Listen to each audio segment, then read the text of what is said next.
The man hiding in the tree watched as his target slowly stepped into the trap he had set and couldn't help but get nervous. He knew that if he was discovered, the situation would be reversed in an instant. But at that moment the target seems to have found something wrong and the approaching trap stopped in his tracks. And the fat man looked at the footprints on the snow to the bottom of the tree disappeared. He couldn't help but launch a burst of muttering in his heart. Had also with the question looked to the top of the tree.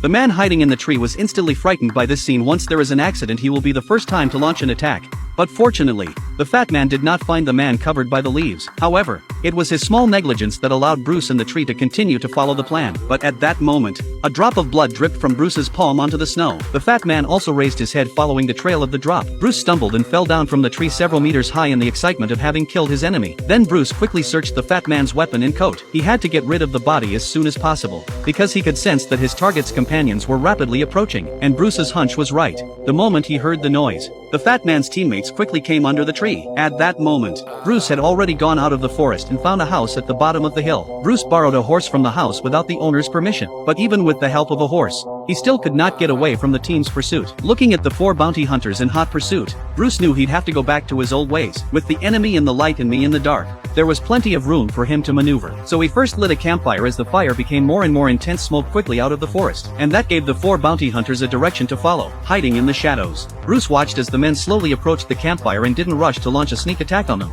but he waited for a chance to kill them all in one fell swoop. However, until late at night Bruce did not catch the enemy alone opportunity, but he did not give up.